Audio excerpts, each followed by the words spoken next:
Welcome to the second episode of our Metalepsis series. This series, we had the pleasure of talking with Dillin Apelyan, the new host of the One Shot podcast and designer of this game. In today's episode, we finish up our characters. Before we get to all of that, I do want to just say a quick apology that this episode is coming out late. I was sick for a few days, and Ryan had some super fun flooding in his basement, which is where his recording studio is. So that made things a little bit difficult, but I promise this episode is worth it. You can join us at the end in the calls to action, where we thank our patrons and talk a little bit about the fact that this was our anniversary. With all that out of the way, please enjoy the show.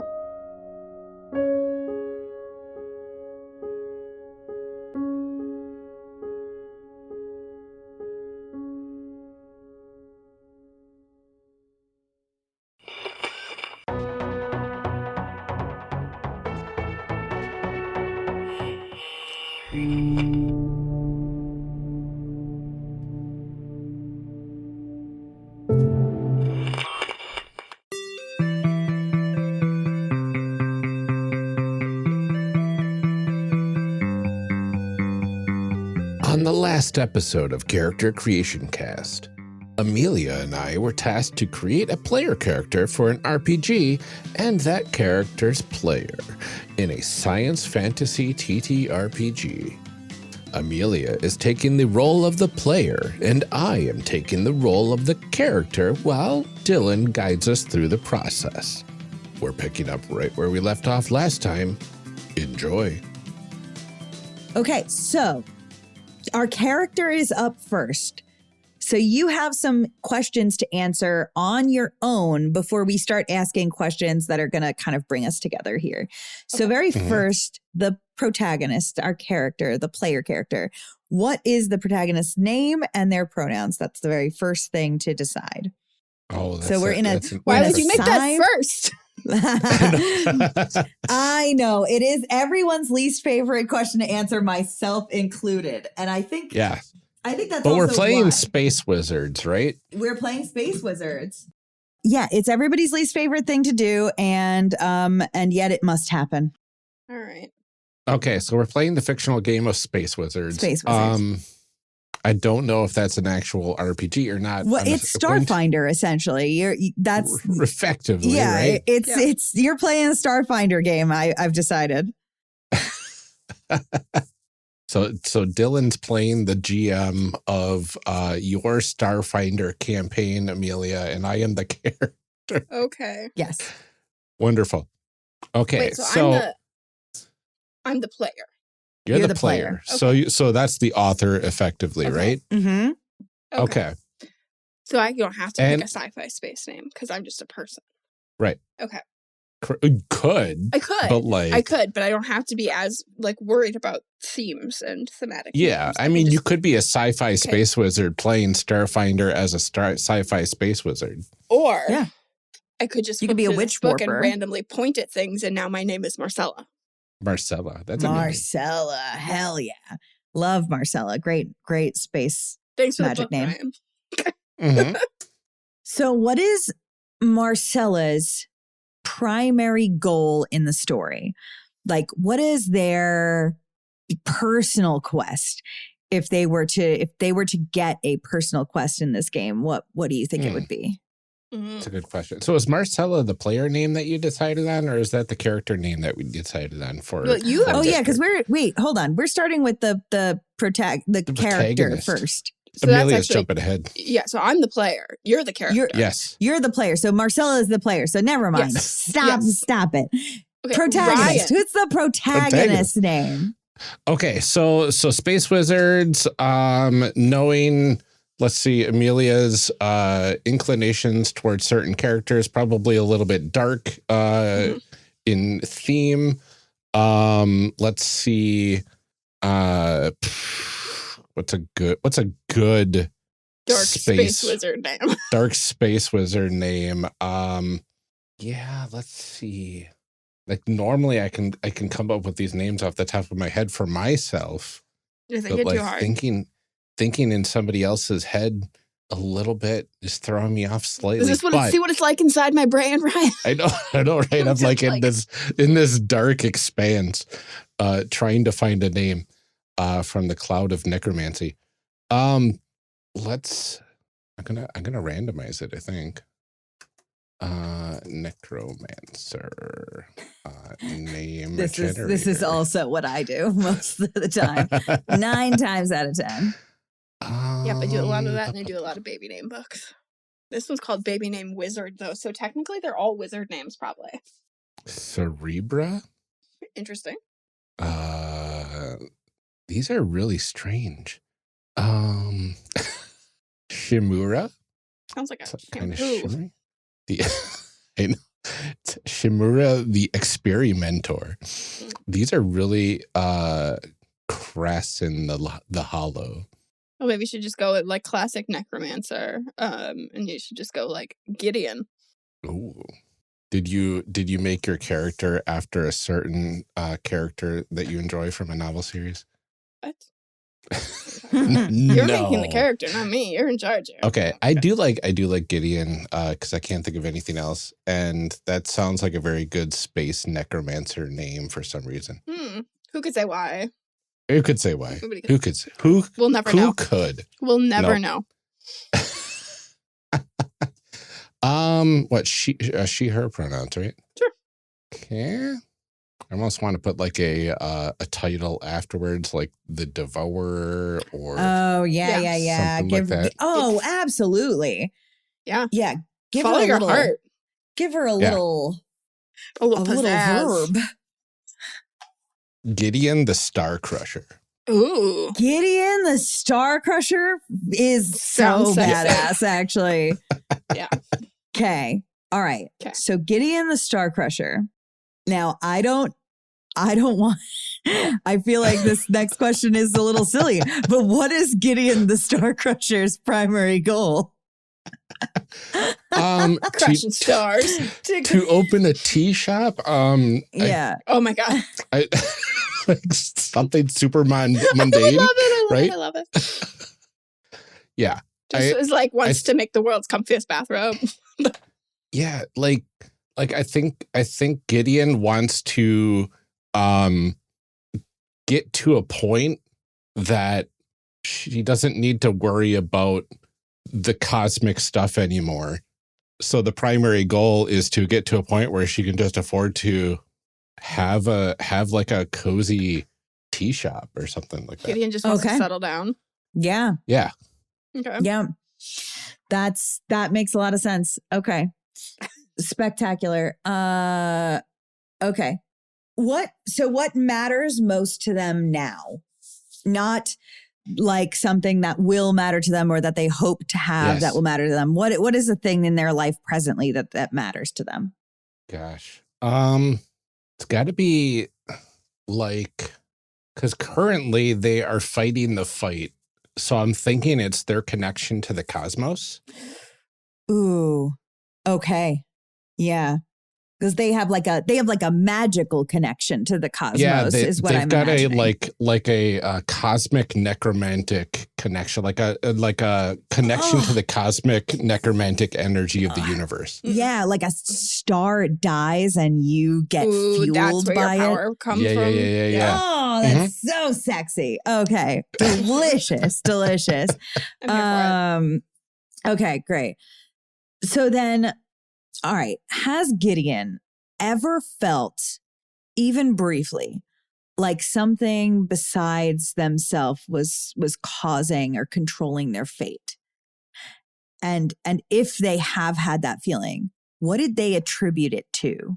I'm going to say yes all the time, because of that connection to the cosmos. Like the strings of fate are like interwoven with this necromantic energy in Gideon's mind.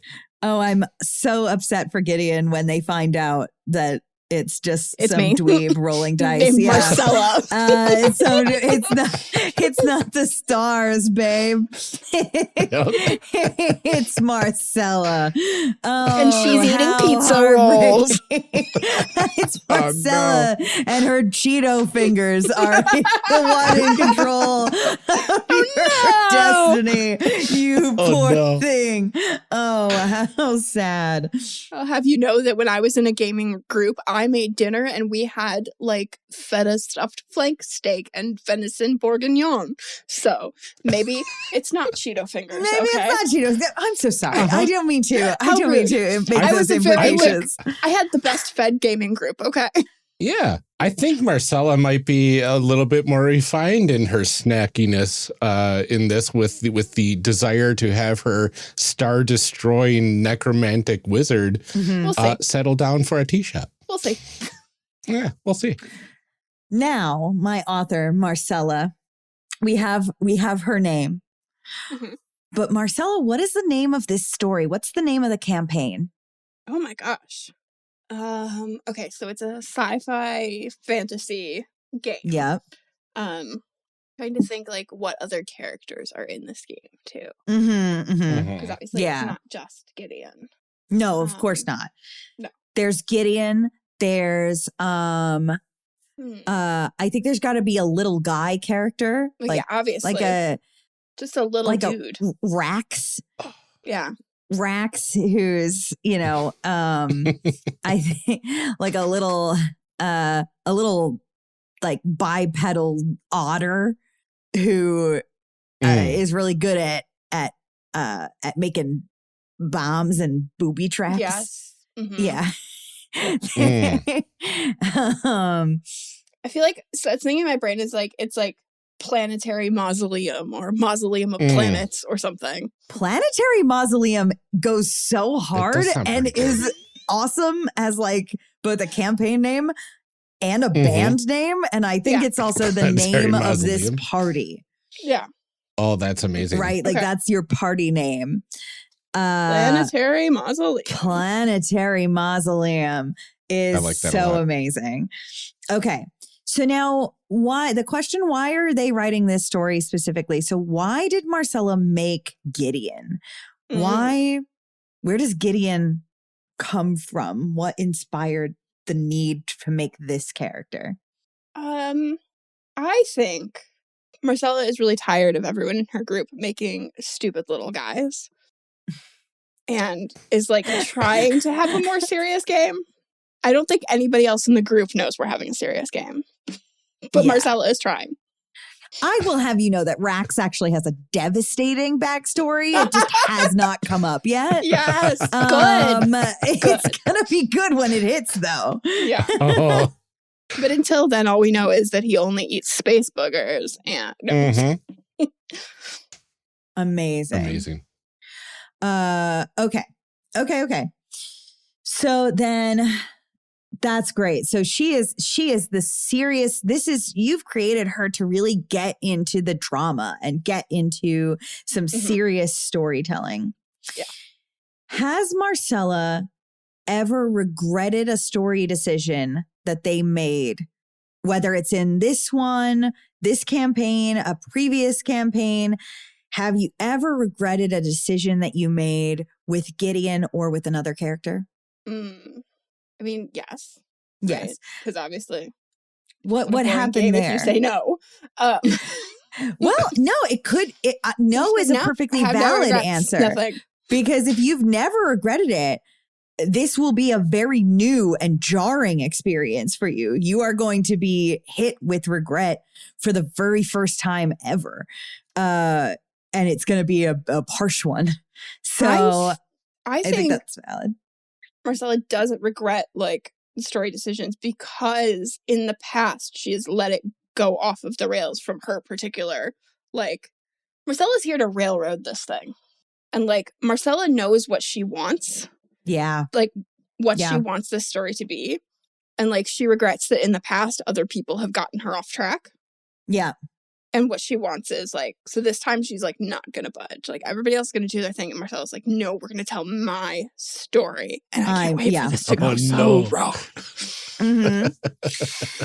So now we have to remember a very important thing about Metalepsis is that we're not going to tell this entire story. We're starting in the middle. We're starting in the middle of this campaign, in the middle of this story, like as it's already going on. So the author, Marcella, I need you to tell Gideon what Gideon has already lost so far in this campaign. Oh, let's see. Could be lost the only other person who understands how your magic works. Your mentor. So now you got to figure it out on your own. Okay. Amazing. I like that. Okay. And it was super tragic, and you watched the whole thing happen. Yeah. Oh, yeah, absolutely. There was nothing you could do didn't see it coming. It was out of nowhere. Yeah. You tried to stop it even, but I don't think you could do a damn thing about it. It was just actually kind of wild, all of the circumstances that led to you being so powerless in that moment. How cruel. Meanwhile, at the table, dice is dice. Nat ones, baby.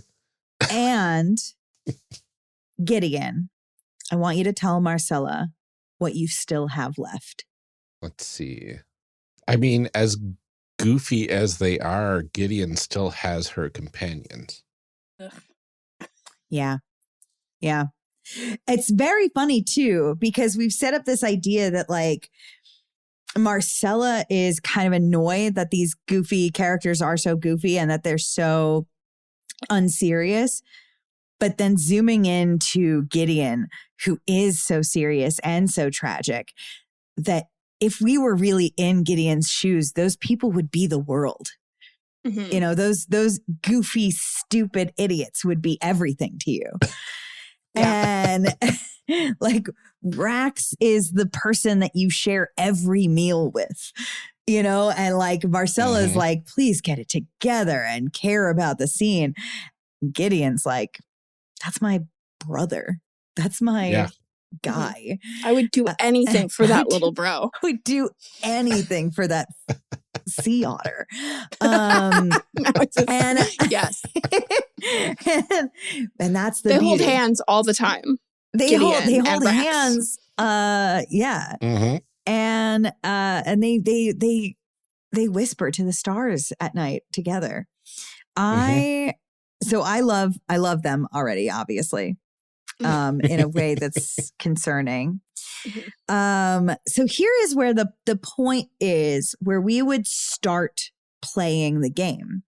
We would decide from here, the author's job in scene 1 of each act is to set the stage of where we are in the story, what's happening in the actual game in this instance, and would play like a GM a little bit. So like in scene 1, the author character is going to slip into a sort of GM role where you're going to set the scene, you're going to let the protagonist play around, but you're going to kind of story craft around them. And then in scene 2, that stops. And the two of you, there is no GM, there is no player. You're just in a conversation together and there is no one in charge. So I think what I would like to ask you, because I think I would like to know, Marcella, what the first like scene would be that we would meet Gideon in. Interesting. I mean, I'm debating because it's like, should we go like downtime scene or should we go like mid-battle? Like, I do love like in media res. Good, I like that. Yes. Yeah. So I think like we're in like mid-battle. So we're in like, it's a space fantasy. So I feel like we're on like a planetary surface. Like this is not like in a ship or anything, right?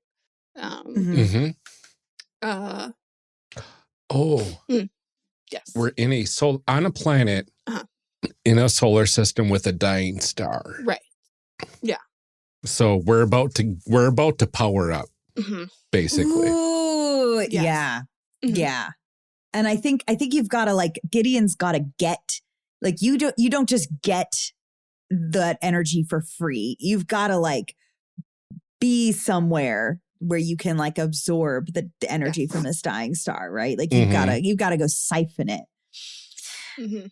Which is, I think, dangerous, obviously. It's a dangerous business. There's a lot of risk involved, but the reward is obviously so juicy. You're overpowered. Yeah, I mean, because you're like in, like you're in the proximity of a dying star, which is going to be like, 3 seconds away from a black hole or whatever, probably. I think that's how space works. I don't know.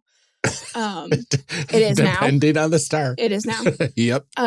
So yeah, but you like have to go there because you have to be, you feel called, and that's where your power comes from. Absolutely. And you've got your little goofy team around you. I also think it protects like the area around you. So like we go and we protect these planets as part of this campaign, right? Okay. Mm-hmm. Ooh, that's interesting. Yeah. So like you have this sort of cyclical relationship to it where you are directly benefiting off of the deaths of these stars, but as sort of like your service back, you make sure that the people in those planets escape, live, survive somehow. Right. I like that. That's pretty cool. Yeah. Mm-hmm. Okay, so maybe the start to this like entry scene is like, this is supposed to be business as usual, but for some reason this time is different. Like you're like in order. I think there should be, so like one of the first things is that, and this is you can draw from a deck of cards if you would like. Ooh. Do you? I do have cards. You do have cards? Because we could just be a little cheeky and find out what the horror is for the protagonist in the first scene. Oh yeah. I got my Sailor Moon deck. Hell here. yeah. All right, Give it a little shuffle. All right, just one card, right? Just one card. All right, let's see what our fate says. A 4 of diamonds. Okay. The protagonist finds that the way forward could put themselves in mortal danger. So I think, and please feel free, Marcella, to jump in here, but I think that means that this time, in order to do what you have to do, in order for Gideon to both siphon the energy from this star and save everyone, they may be confronted with the fact that they might die in the process. I think that like the explosion or whatever is like more powerful than you expected it was going to be. Mm-hmm. I have a pitch. Yeah. Please pitch it. This star was not supposed to die. This is part of a war, and the opposing faction that wanted this planet destroyed. That's not right. God. So there's an elite force of soldiers in our way to get to the ritual site. Oh my gosh. Yeah. Delicious. And time's a ticking. Mm-hmm. Amazing. Absolutely amazing. Love that. All right. So that's our dramatic setup. And then the last question I want to ask is for our protagonist, for Gideon. After this scene plays out, after this horror is realized and how bad things are, there's a moment where you get to break through. You can literally sort of see and hear and sense that there is someone making this happen. It's the first time it's ever been so clear to you. The faint waft of pizza roll smell. Waft of pizza rolls. Just the scent of marinara in the air. You can hear the crappy soundscapes coming through the TV speakers. You smell the scent of expo markers on a grid map. You know that there is someone controlling you, and you get to break through and appear to them. You get to choose to appear to them as a person that they know, an object that they love, or through their own reflection. What would you pick? I wanted to kind of use the cosmic, like, power that we get from this explosion to kind of tear through that space and confront the author of this existence. Yeah, absolutely. yeah, maybe a reflection of sorts. Love that. Show up reflected in my red Solo cup of Mountain Dew. Ooh, there you are. There's your face. The dew. In the dew. Amazing. Dear listeners, I want you to know that I mean all of this in the nicest way. I do love you gamers. Yeah, we love gamers. But we have here. a reputation. We're leaning into the tropes here. It's fine. Gamers. I'm one of you, I promise. Okay. So I need someone. All right. So I need your help, both of you. I need in the Baja Blast. Yep. Of course. Yeah, obviously. What does Marcella's... So, Marcella, you get to tell me what your reflection normally looks like. And then Gideon gets to tell me the distorted, slightly changed version that you see instead. Okay. So first, we need to know what Marcella should be seeing as she looks down into her Mountain Dew. So Marcella is usually like, it's pretty casual. So it's like hoodie, zipped up. And then the strings are like constantly different lengths because she just like plays with them all the time. Hair is kind of like in a messy bun that she, again, is constantly taking up and down as like a fidget thing. So I think at this point, because this is going to be based on me, her hair is like up in a bun, but it's like halfway about to fall down because it's not done very well. And yeah, no makeup or anything, just like this weird hoodie. And so she's just kind of like leaning over. She's going to like about to take a drink of her Baja Blast, not expecting to see anything special. Okay. Now, what about this image is wrong, Gideon? How do you appear? The hints of the Super Saiyan effect from Dragon Ball Z is underneath the hoodie. Like the hair looks a little bit more animate and there's a faint glow when there shouldn't be. Oh, okay. Cool. Amazing. And that is it. Those are all of the elements of creation, really, the character creation. This is where we would jump in and start telling our story and playing our game together. Yes. But I mean, I love Gideon and Marcella, actually. It's so good. I love what we have here. I love it. Yes, good. Yeah. Wow. Yeah. Amazing. This was delicious. Yeah. I'm like trying to have this is a podcast, so I should be able to do, cohesive sentences and things. But, you're doing great. Yeah. You're good. amazing. Great. Yes. Yep. Game good. Game good. Game good. Game good. Oh my goodness. Oh. Okay. So now that we love these characters, we have to pack them up into a little box and never play them. And that makes me horribly sad. You are allowed to play them. Nope. No? Okay. Denied. No, we have literally never done that. Okay, got it. Understood. Yep. Okay. Never officially. We have converted characters once from one system to another one. And then to a different system that actually works out well. And, and we played that for a stream. And that was fun. Yeah, but we've never actually played one of these days, maybe. Nope. Nope. Almost 6 years now, and we've never done it. Nope. It is our sad, sad fate. Yeah. I'm so sad for us all. But don't worry, our next section we do have a fanfic section where I was going to say I will just have to write the fanfiction. We will pretend that we've done this. Yes. Yeah. Yes. Absolutely. Well, thank you so much for joining us for this Metalepsis character creation episode, Dillin. This was fantastic. You are so welcome. I love this. Whatever it is. Amazing.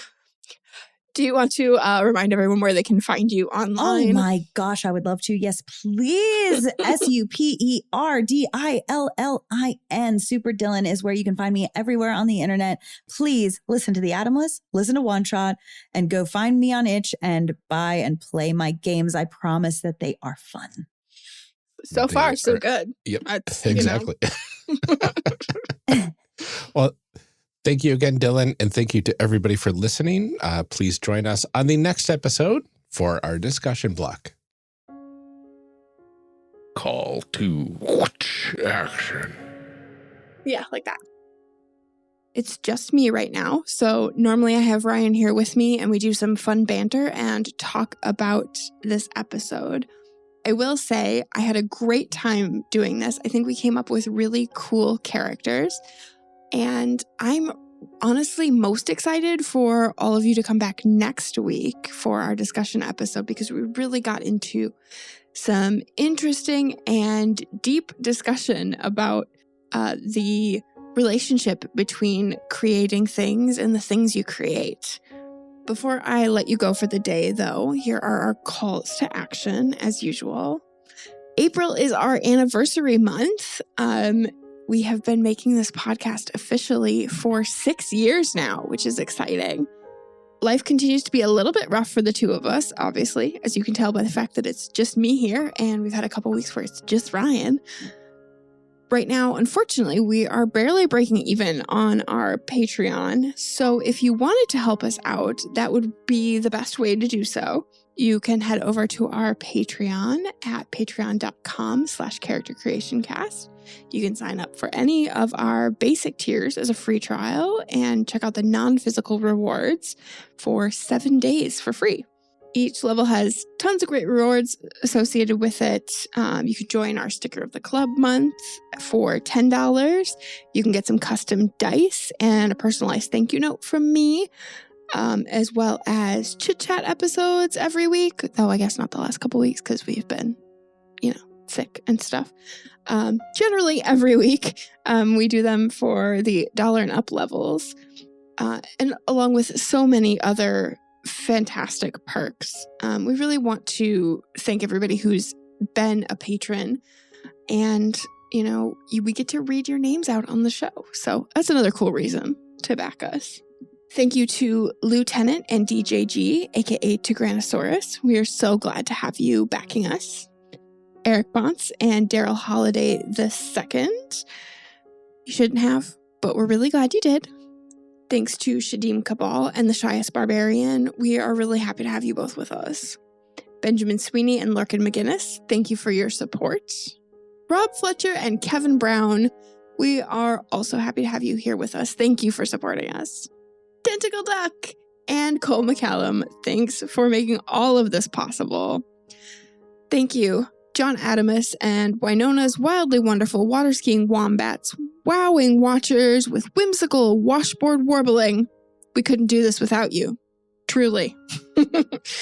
Carlos Salazar and Eric S., we can't thank you enough, but we will continue making the attempt. Ian Popmeyer and Sorgoth, you rock, thank you. Liam G. and Brian Colm, thank you for believing in us. Garden GM and Tanglefoot, many thanks to both of you. Blue Kryptonite and Danny, thank you for your continued support. Nicole Trainer and Liam Murray, thanks. Kenning and Brian Kurtz, we appreciate your support so much. Thank you. Mark E. Fair and Drew Owen, thank you both so much. Thank you also to all of our future patrons. Your support is helping us keep the lights on. We use it to pay for our website, to pay for storage for all of our files, to pay for some editing software for Ryan, the subscription to the site that we use for our recording, all of that kind of stuff. So it really does go right back into the show. Right now, we are currently barely breaking even, and we could really use your help.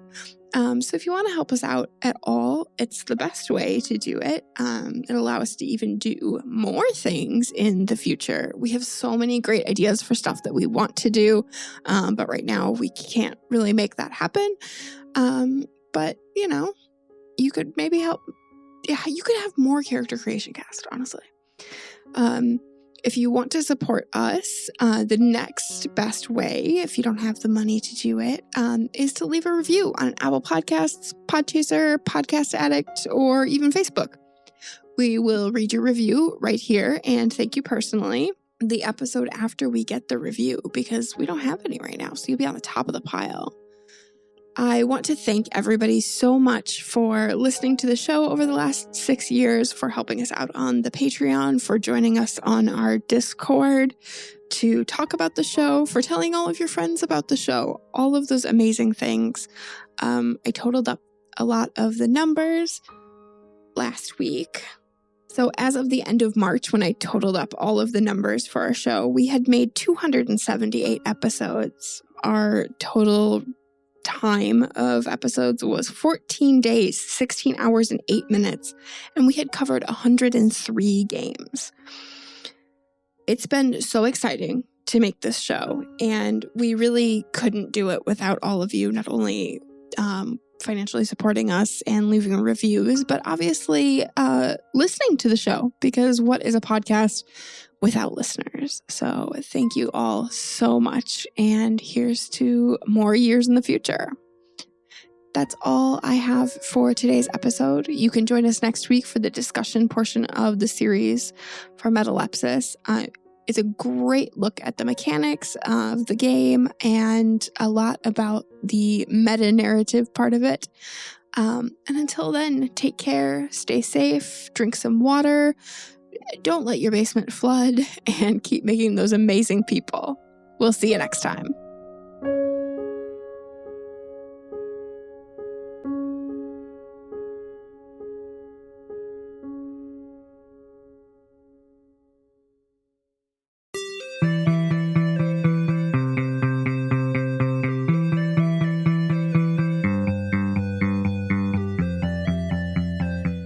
Character Creation Cast is a production of the One Shot Podcast Network and can be found online at www.charactercreationcast.com.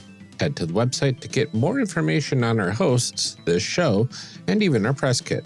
Character Creation Cast can also be found on Twitter and Blue Sky at CreationCast, or on our Discord server at discord.charactercreationcast.com. I'm one of your hosts, Ryan Bolter, and I can be found on Twitter and Blue Sky at Lord Neptune or online at lordneptune.com. Our other host, Amelia Antrim, can be found on Twitter and Blue Sky at Ginger Reckoning. Music for this episode is used with a Creative Commons license or with permission from the podcast they originated from. Further information can be found within the show notes. Our main theme music is Hero Remix by Steve Combs and is used with a Creative Commons license. This podcast is owned by us under Creative Commons. This episode was edited by Ryan Bolter.